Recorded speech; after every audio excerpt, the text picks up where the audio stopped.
Alright, so we've finally started getting version 12 for Tesla Model 3s here in Australia, which means we finally have access to Matrix Highbeams on Tesla Model 3s made between 2021 and 2023. So that's the non-highland Model 3s, but the ones that did have the newer headlights. So you can identify these headlights by looking at them, and there's two styles on the earlier Model 3s. Ones that only had reflector style headlights, so they didn't have the lens in them, and then the later style headlights that did have the lens in them. So if your headlights have that lens on the outer side of the headlight, that is the matrix array for your high beams. So now what that means is when you have your high beams enabled on version 12, you will have the option in the settings menu to enable adaptive high beams. So Tesla haven't called it matrix high beams, they've called it adaptive.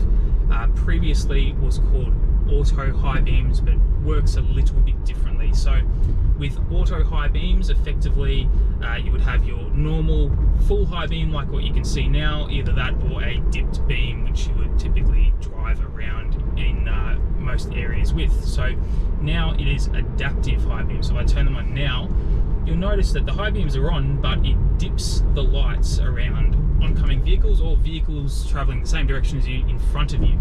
So what that effectively means is you should have headlights now that are a little bit more functional, also a bit safer for other cars on the road. So I'm going for a drive on a nice dark sort of two-way sort of standard rural road that you'd find in Australia. It's a bit of a cold, foggy, dark night, so perfect night to test them out. So far they have been performing excellently. Previously with auto high beams, we've had heaps of problems with the high beams simply just not performing well. So what would happen with the auto high beams is that they would stay on high beam, much like what we're seeing at the moment. A car would approach, they would take several seconds to switch off the auto high beam and go to the dipped beam like so, by which time the oncoming car is generally flashed you or is upset with you because you've effectively blinded them for several seconds. Now, the new adaptive high beams, which you notice is what's happening now, is when I come over hills or when I approach other vehicles, is that it's actually dipping or dimming certain zones of the headlights as to not dazzle or blind oncoming drivers. So effectively you can drive with your high beams on roads like this, be able to see properly for things like wildlife and any hazards on the road. You'll be able to better see them on the sides of the road, especially in Australia we have kangaroos. Kangaroos certainly love to jump on the road when they see cars. Now it means that you can keep the sides of the road lit up but not blind oncoming drivers, so you can keep your high beams on for longer, or in best case scenario you can keep them on indefinitely, and the actual high beams, the adaptive high beams will adapt to the environment around you. So where they identify cars both in front of you or oncoming towards you, like you've seen just now, it dims the zones of the headlights individually around the oncoming vehicles. And so the way that it does this is these new matrix style headlights that are both on 2021 to 2023 Tesla Model 3s as well as the Highland Model 3s, they have I guess you'd say like a pixel array inside the headlights, much like what a projector would. So effectively what it's doing is there'll be like 20 or 30 individual lights in each headlight. It'll use the camera system from Autopilot and from Sentry, and what it's doing is it's looking at the other cars on the road, it's detecting them, and once it's detected those vehicles, it's basically through software telling the car to individually turn off parts or those pixels within each headlight in order to not blind oncoming drivers. So you'll see now as we come over the hill, it's dipped the middle section there to accommodate for the car in front of us, and you'll see the same thing happens for oncoming vehicles as well, which is fantastic. So it does work a lot better than what the auto high beams do. I've noticed like it's so quick to react versus the auto high beams. With auto high beams, you could be sitting there for 5 to 7 seconds sometimes before the auto high beam would either turn on or turn off. So what would happen is you would have a car approaching you, the auto high beam would stay on for several seconds, dazzle and blind that driver. They'd be frustrated with you, flash you, and then once you've passed that driver, like the headlights would dim too late, and you've passed the driver, it would then take several seconds for the headlights to switch back on, which means you're effectively flying blind for several seconds. And again, country, rural freeways in Australia, we've got a lot of wildlife, we've got a lot of potholes, all sorts of nasty stuff, so it really wasn't a great system. So I found personally I could only really drive with the system switched off, because it was ineffective in allowing me to drive safely with it switched on. Now, in contrast to that, the adaptive high beams are fantastic. You may notice it might be a little bit hard to see on the GoPro, but you'll notice that these individual pixel zones are moving at a very rapid speed. They're almost instantaneous. You can catch it off guard sometimes if you go through certain zones that are quite fast, but you'll notice that within a reasonable amount of time, seeing as like when a vehicle is visible on the road, it will dip that beam and do so quite rapidly in what I would call an acceptable amount of time. So we'll try and drive for a little bit and hopefully see some examples just like that one there. You'll notice that there's a dip in that beam surrounding that other car oncoming, and you see that it gradually lights the zone back up after that vehicle has passed as well, which is great. And again, it does it with quite good speed. So again, oncoming cars, you can see the zones moving around them, but the high beams are still active. And then we'll wait to go past. This is a great example because we're going downhill, so you'll see the beam will start adjusting again for that next car. And then if hopefully we've got a little bit of the hill left once we pass this car, you can see the headlight pattern will resume nice and gradually, but also quickly. Now this oncoming car here, hopefully they dip their high beams, there we go. And again, it dips around those cars and does so quickly and effectively. So a very, very, very welcomed update, along with all of the other, sort of UI enhancements and features in version 12. But so far, by far, my favorite thing is the adaptive, or if some people will call it matrix headlights. So I'll keep quiet now. I'll continue driving, and then hopefully you guys get to see some good examples as to how these lights perform in sort of real world Australian dark rural road conditions.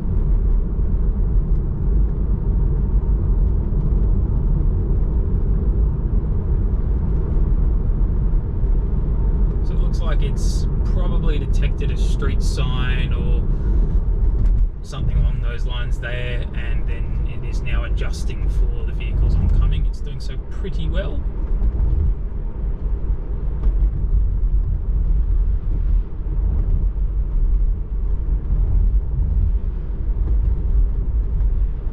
And then lighting back up. So it's extremely impressive. I did take some footage as well from the Hume Highway on the dual carriageway, as well as some of the off ramps that go into Wallen that become a dual carriageway, like rural style highway. So I'll stitch this into the video as well and give some of those examples there. But so far, extremely impressed with the performance.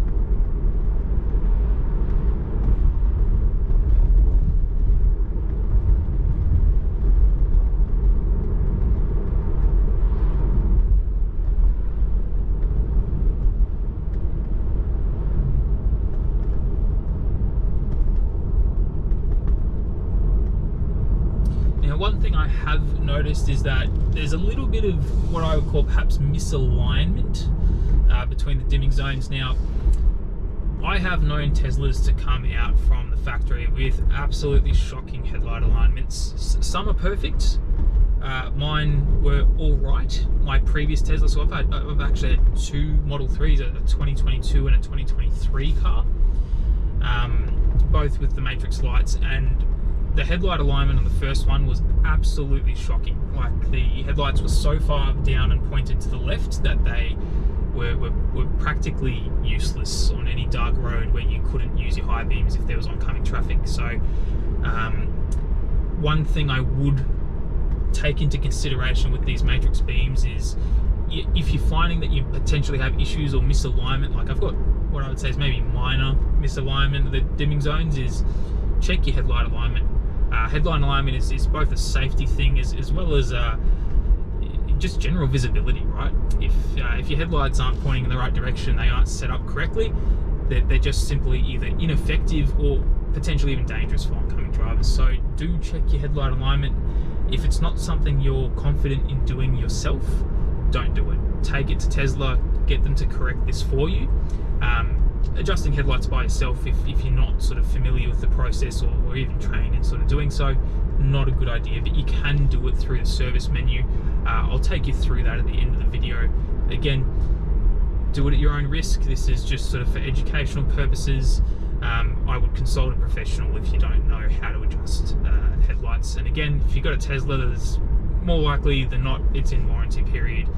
It should be something that Tesla's correcting themselves.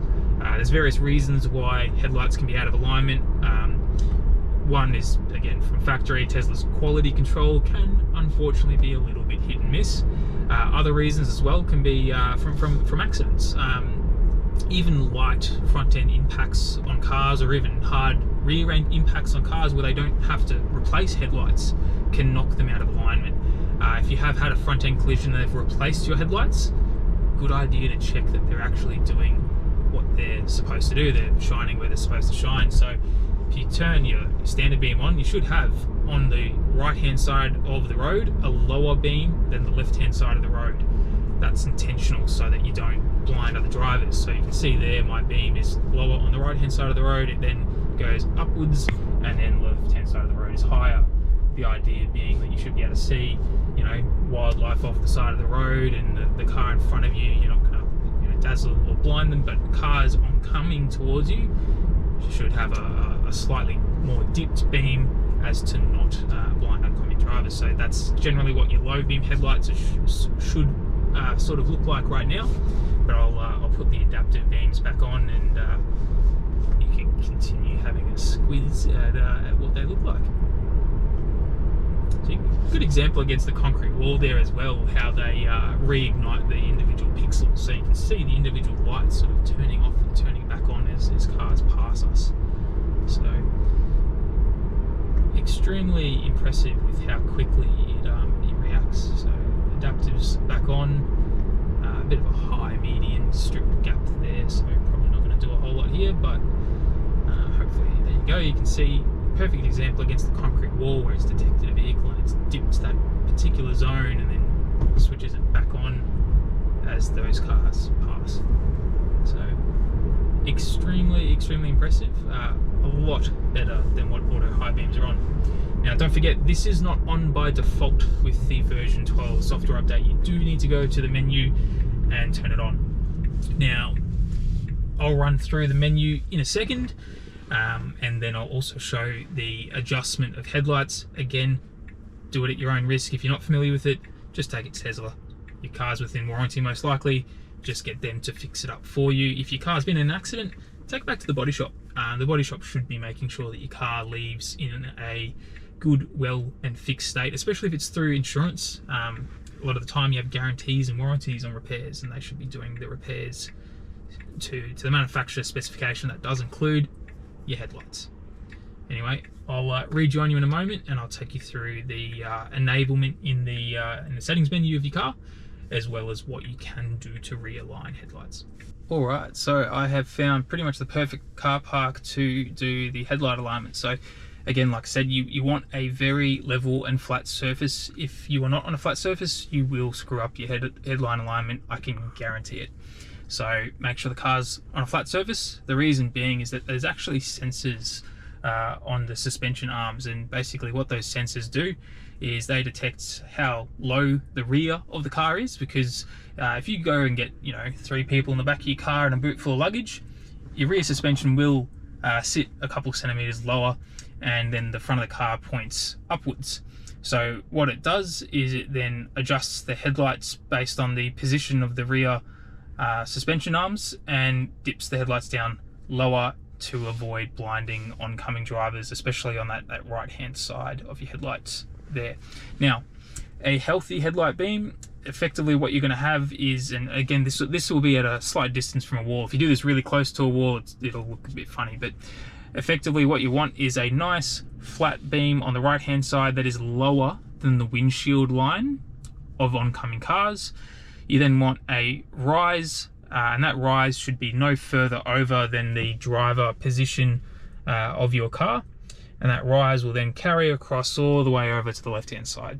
Now Teslas seem to have this sort of funny dead zone that sort of appears somewhat in the middle, and I'm sort of trying to get this right. Now there are specific guides on how to do headlight alignments for cars. Tesla don't really seem to publish their methodology, but I've seen headlights come out of the factory pointing down there, pointing up here, and all sorts of different stuff. But a healthy headlight pattern should look something like this, ideally with not too much of a dead zone in the middle. Now keep in mind, the further you go from an object, the more the lights will spread out. So the further you go away, the more that dead zone in the middle is going to disappear. The closer you get, the bigger it's going to get. So what we're going to try and do to eliminate those dead zones in the matrix array is we're going to try and bring the headlights a little bit closer together. I think the dead zones are basically because you've got one light going out that way, one light going out that way. It's dimming a zone that doesn't quite align with the directions that the lights are pointing. So that's my theory. We'll try and correct it a little bit, but again, it might take a few days, a few weeks for me to get this right. If you're not confident editing or changing your headlight alignment, like I said, don't do it. Go to Tesla. It's something that they should do under warranty. If your car has been in a prang, if it's had an accident, go back to the body shop that repaired it, especially if it's been a hard rear end impact or even just a light front end impact that can impact or alter your headlight alignment, and it is something that the body shop should check before they release the car to you. So if you've got googly-eyed headlights, sort it out. It's my number one pet peeve. It's a safety problem. It dazzles oncoming drivers, so make sure you get it right. Now, in terms of enabling the adaptive high beams, it's fairly straightforward. You just jump into the settings menu. Now on the left hand side you'll have the lights section, so just tap on lights. Now when you've done the software update, it'll be a blue dot for a new feature, and then you'll see new beside adaptive high beams. Now by default it will be switched off, so it won't be switched on by default. By default you will only have auto high beams, which you can see here. I think there's still an auto high beam option if I'm not correct. I'll have to double check that. But if you switch that on just so that's blue, your adaptive high beam option will now be on. You'll notice that it's basically ready because it'll have a little A and a grey high beam symbol there. Now I don't think it'll turn on automatically now. I think the car's off, so that probably will impact it, but when you start driving and start moving, it will automatically turn on and do so as needed. I'll pop this back in park because you can't adjust headlights unless the car is in park. So now to adjust the headlights, we are going to go down to the service menu and then adjust headlights. So if I tap adjust headlights, I'm going to show you guys actually what happens while I push the button, but it's going to go into service mode, and you'll notice that the headlights are going to go all the way down to the edges and then back up to their central position. So effectively what the car's doing there is it's trying to calibrate the positioning of the headlights, because there's little motors that move the lenses around or move like the light fixtures around. So it's calibrated, it's now recentered everything, and this mode that it's in now is effectively a technician mode or like an alignment mode. This is not what your headlights normally or actually look like. This is just to help technicians align those lights. So effectively we'll have a beam that's from the right hand light and a beam that's from the left hand light, and this is to sort of help you align everything together. Now what I've noticed is that there's a bit of a dead zone between my two lights. So what I'm going to try and do to correct this is we're going to try and move the left light over 2 clicks, and I might grab the right light, and I think I might move that over 4. Or maybe even 5. Again, it is a bit of a trial and error sort of thing. It's a little bit hit and miss. Anyway, so if I hit exit, it will readjust. Now, one thing worth mentioning, if you adjust headlights and then hit exit and adjust headlights and hit exit over and over again, the car will lock you out of this menu. It's important to note that. So if you go in here and you don't know what you're doing and you keep playing with it and you keep adjusting it, the car's going to lock you out of it. So like I said, if you don't know what you're doing, don't jump into the menu. You're going to get yourself in trouble and end up with headlights that look silly, right? Now, one thing is well worth mentioning, once you've adjusted your headlights, it may take a minute for them to fully settle, because what's going to happen is, again, the level sensor at the back of the car, as you go over a couple of bumps, it's going to adjust your headlights a little bit to sort of position it where they should be. So you kind of need to go for a little drive and then review it to see exactly what your changes have done. So I'm gonna go for a little drive with the adaptive high beams on, see if my changes have sort of made any corrections. I might even try to reduce that gap in the middle a little bit more again, because it still seems a little bit wide. Might bring that left one actually over to the right a bit. But anyway, I'll go for a drive like this, see how it goes, and I can always come back and adjust it. Again, if you're not confident, just go to Tesla and get it done. This is something that they should be doing under warranty. Let's try and line these guys up and see how we go. Alright, so let's move the lights down. It's going around the oncoming car, and the car's passed, and it's lighting that zone back up quite nicely. Good stuff.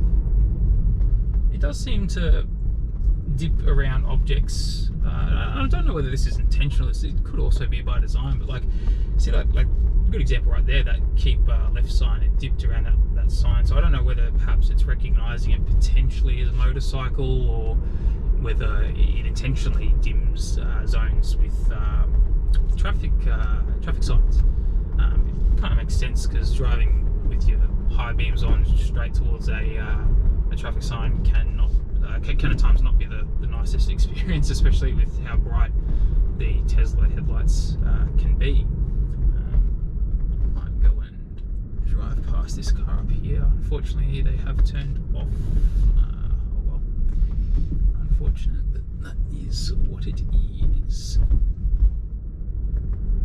There's not a whole lot down here, so we'll just have to chuck a U-turn and go from there.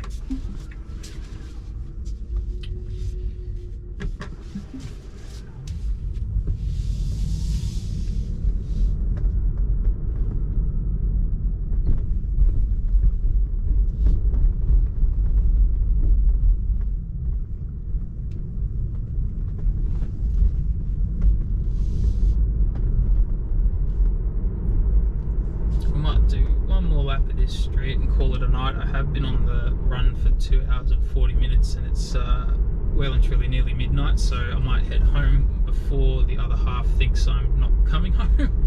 So we'll see how we go with these couple cars. We'll do a UE at one of the roundabouts up here and call it a night. But overall, absolutely brilliant in comparison to auto high beams.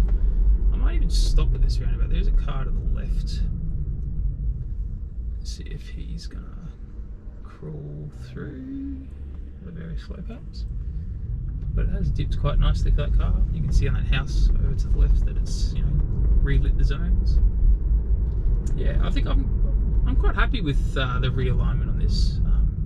So I think that might be a job well done, and also a very, very, very nice software update from Tesla. There's a couple of roundabouts up here, so we might stick behind this car and see what these matrix lights are here. See how good that is? That's fantastic. I'll stick with him just through these couple of roundabouts, just because it shows you, when the car goes through a roundabout, it shows you how quickly it shifts from left to right. So I'll stick behind him. It's still on adaptive, so as we go through, if you keep an eye on the house to the left, hopefully there's enough for us to see there.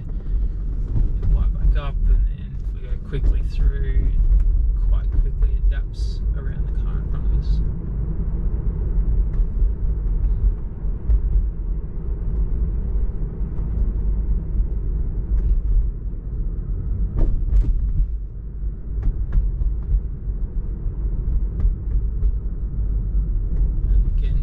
Light up that house, do a quick turn, it'll dim again, light up the other side, and yeah, just creates like a cone and the car in front, which is absolutely brilliant. I definitely think the alignment of the headlights helped a little bit, because it's definitely closed that cone, made it a little bit tighter around the car in front, so it's definitely made a difference. And this is a good example as well. Now this is like a dual carriageway, and there's, you know, trees and stuff in between, but it is still detecting that oncoming car there, and you can see it dim the zones progressively as it goes sort of past us to the right. And even to the car that's further up, it seems to be detecting it quite well. And you see as it passes, you can see that the zones, perfect timing with that bridge there, you can see it lights up sort of gradually as you pass it. Anyway, that's probably enough for one night. That's 2 hours 45 minutes plus the drive home, and 152 k's well done. So I'll head home, get some shut-eye. I might have a bit of a play a bit later on in the week. Maybe I'll try and go for an actual rural highway. Who knows, maybe I'll go away for the weekend or something, just for an excuse to test the headlights out. But overall, very, very, very, very impressed. So a lot better than auto high beams. If only the auto wipers worked that well. One can wish. That's next on the hit list, Tesla. If you can fix the auto wipers, then I think this would pretty much seal the deal on being the perfect car.